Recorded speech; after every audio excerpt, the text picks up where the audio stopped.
තෙරුවන් සරණයි අපේ ඉංග්‍රීසි අධ්‍යයනය කරන කල්යාණ මිත්‍රයෝ සියලුම දෙනාට මම ඇඹිලිපිටියේ මිත් ආනන්ද හඳුරෝ අපේ free English in Sinhala YouTube channel එකේ අද පාඩමෙන් අපි කතා කරන්නේ keep at something සහ keep at someone කියන මේ යෙදුම් දෙකේ වෙනස. ඊළ බලමු මොනවද මේ මොනවද තියෙන වෙනස්කම් කොහේද කොහොමද කුමක් සඳහාද පාවිච්චි කරන්න කියලා. මේක අපි බලමු වාක්‍ය හැදෙන්නේ කොහොමද කියලා. රටාව ඉස්සෙල්ලා කර්තෘපදේ ලියනවා. ඒ කියන්නේ ක්‍රියාව කරන කෙනා. මෙන්න මේක කරන එක්කෙනා ලියනවා මෙතෙන්ට. සබ්ජෙක්ට් එක කියලා අපි ඉංග්‍රීසියෙන් කියනවා. ඊට පස්සේ keep at කියන එක පාවිච්චි කරනවා ක්‍රියාපදයේ හැටියට. මේක ඛණ්ඩයක්. ඊට පස්සේ යමක් මොකක් හරි දෙයක් මෙතන ලියන්නයි තියෙන්නේ. ඒ කියන්නේ නාම පදයක්. ඊට පස්සේ අවශ්‍ය නම් වාක්‍යය දික් කරන්න පුළුවන් මේකට ගැළපෙන විදියට දෙයක් එකතු කරලා. මේක අපිට මේ කර්තෘ නැති කරන්න පුළුවන්. ඊට පස්සේ මේවා කාලවලට වෙන් කරන්න පුළුවන්. ඒ වගේ වෙනස්කම් වලට ලක් කරන්න පුළුවන්. අපි බලමු උදාහරණ දෙකක්. පොත් ලියන එක අමාරුයි. ඒත් ඔයාට ඒකත් එක්ක ඉන්න වෙනවා. නැතිනම් දිගටම කරන්න වෙනවා. ඒකත් දිගටම කරගෙන යන්න වෙනවා. ඒ වගේ අදහසක් ගන්න අපිට මේ keep at something කියන එක පාවිච්චි කරන්න පුළුවන්. උදාහරණ බලන්න. writing books පොත් ලියන එක is වනාහි hard අපහසුයි. ඒක ලේසි වැඩක් නෙවෙයි. ඒක අමාරුයි. but නමුත් එහෙම වුණාට you have to keep at it. ඔයාට ඒකත් එක්ක දිගටම ඉන්න සිද්ධ වෙනවා. ඒක දිගටම කරගෙන යන්න සිද්ධ වෙනවා. යම් දවසක ඔයා සාර්ථක වෙවි. ඒක දිගටම කරන් පස්සේ තමයි ඔයා දක්ෂයෙක් බවටපත් වෙන්නේ. ඒකෙන් ප්‍රතිඵලයක් ලබන්න පුළුවන්කම තියෙන්නේ. ඒ වගේ අදහසක්. ඒකත් එක්ක රැඳී සිටිනවා. ඊළඟ එක දැන් මෙතන මේ පාඩ වෙනස් කරලා තියෙනවා පළවෙනි උදාහරණ වලට පේනවා ඇති. මෙතන මේ අජීවි වස්තුවක් නාමපදයක් තමයි something මොකක් හරි දෙයක් මෙතන තියෙන්නේ. right? පුද්ගලයෙක් නෙමෙයි. ඊළඟ දෙමාපිය මාව නිතරම දිරිමත් කරා හොඳම දේ කරන්න. right? එතකොට මෙන්න මේ තේරුම අතර ඔයාලට වෙනසක් පේනවා ඇති. බලන්න උදාහරණය. Parents always kept at me to do the best. right? මෙතන දෙමාපියෝ කියන එක තියෙනවා කර්තෘ පදයේ හැටියට. always කියලා මෙතන ක්‍රියා විශේෂණයක් එකතු වෙලා තියෙනවා. නිතරම කියන අදහසට ඒක මේකයි අතර පාවිච්චි කරන්න පුළුවන්. මේ වර්ගයේ ක්‍රියා විශේෂණ පාවිච්චි කරනකොට කොහෙද පාවිච්චි කරන්නේ කියලා මතක ඇති ඔයාලට ක්‍රියා විශේෂණ සම්බන්ධ පාඩමෙන්. ඒ නිසා තමයි මේක මෙතෙන්ට ඇවිල්ලා තියෙන්නේ. ඒක මේකත් එක්ක ගැටලුවක් කරගන්න එපා. ඊට පස්සේ මේ kept කියන එක තියෙනවා. මේ keep කියන එකේ අතීත කාල කෘදාන්තය. මේ අතීතයේ දෙවෙනි අවස්ථාව ක්‍රියාපද දෙවෙනි අවස්ථාව. මේක අර අක්‍රමාත් ක්‍රියාපද ගොඩේ අපි අධ්‍යයනය කරා. ලිස්ට් එකක් මම ඔයාලට දීලා ඇති. ඒ ගණයට අයත් වෙන එකක්. එතකොට මේක දෙවෙනි අවස්ථාව පාවිච්චි කරලා තියෙන මේක අතීතයේ නිසා.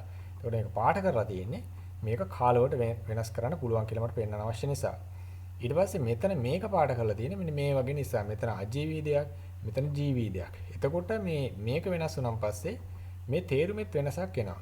මම නිතරම දිරිමත් කරා හොඳම දේ කරන්න.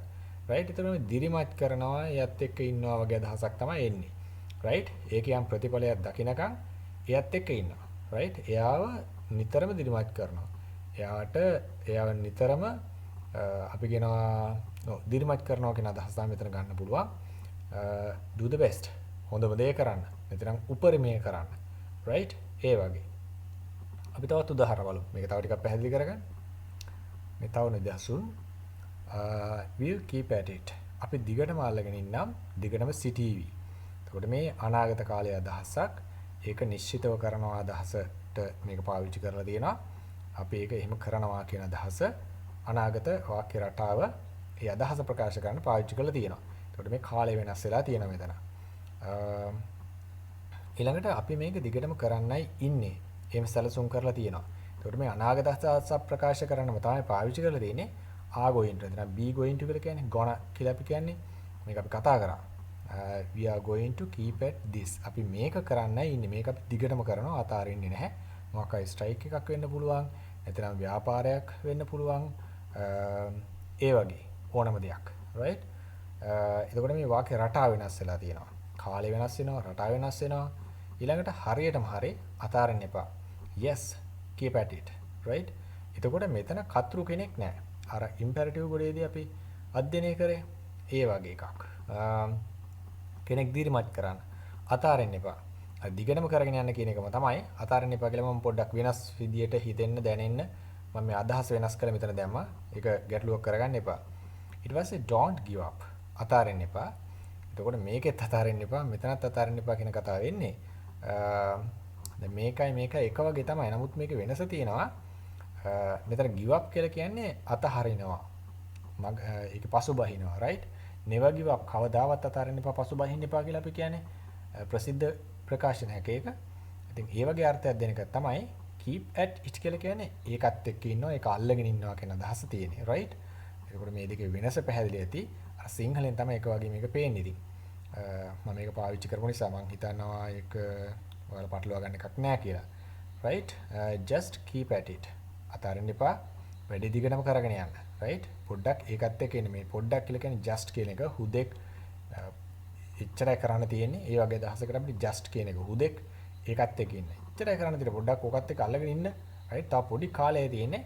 අපි මේක දිනනවා. right? එතනම් ඔයාලට ප්‍රතිඵල දකින්න පුළුවන්. right? ඔයා සාර්ථක වෙනවා. ඒ වගේ just keep at it. ඊළඟ එක ඔයාට ප්‍රතිඵල දකින්න නම් ඔයාට අත්නොහැර ඉන්න සිද්ධ වෙනවා. right? If you want to see the result, ඔයාට ප්‍රතිඵල දකින්න ඕනේ නම් you just have to keep at it. ඔයාට උදෙක් ඒක කරන්න සිද්ධ වෙනවා. have to අර යමෙකුට යමක් කරන්න සිද්ධ වෙනවා කියන අදහසට have to has to කියලා අපි කතා කරේ. ඒ වාක්‍යයටයි මේක පාවිච්චි කරලා දෙන්න බලන්න. මේක කොච්චර වෙනස්කම් වලට මේක ලක් කරන්න පුළුවන්ද කියලා. 아무තු දෙයක් නැහැ. ඉතින් මේක ක්‍රියාවක් හැටියට. නැත්නම් මේක අපි ප්‍රේසල් එකක් verb එකක් හැටියට ගන්නවා. ඒක මේක එක තැන් වල පාවිච්චි කරලා තියෙන ආකාරය තමයි මම මෙතන වල විස්තර කරලා පෙන්නන්නේ. right? මම හිතන මේකෙන් යම් අර්ථයක් ලබා ගන්න ඇති කියලා. අපිට එදිනදා ජීවිතේ පාවිච්චි කරන්න පුළුවන් හොඳ යෙදුමක් මෙතන. ක්‍රියාපදයක් මේක. අපි අධ්‍යයනය කරේ. මේවා පාඩම් කරන්න. මම ඔයාලට පුංචි අභ්‍යාසයක් දෙනවා. මෙතන තියෙන එකේ තේරුම තමයි ඉංග්‍රීසි ඉගෙන ගන්න එක අපහසුයි. නමුත් ඔයාට ඒකත් එක්ක ඉන්න සිද්ධ වෙනවා දිගටම. භාෂාවක් ඉගෙන ගන්න එක ඉංග්‍රීසි ඉගෙන ගන්න එක අපහසු දෙයක්. ඉතින් ඒක නිසා ඒක එහෙම කියලා අතාරින්න හොඳ නැහැ. ඔයාට ඒකත් එක්ක ටික කාලයක් ඉන්න සිද්ධ වෙනවා. ඒකත් එක්ක රඳාපවතින්න සිද්ධ වෙනවා. right? ඒ වගේ අදහසක් එන වාක්‍යයක් තියෙන්නේ. මේක මේ ඉගෙනගත්තු වාක්‍ය රටාවට අනුව ඒක වටහා ගත්තා නම් පළල කමෙන්ට් කරන්න පුළුවන්. මේ වගේ වාක්‍ය නිතරම හදන්න උත්සාහ කරන්න. දැනුමින් පිරි අනාගතය ප්‍රාර්ථනා කරනවා. ත්වන් සරණයි.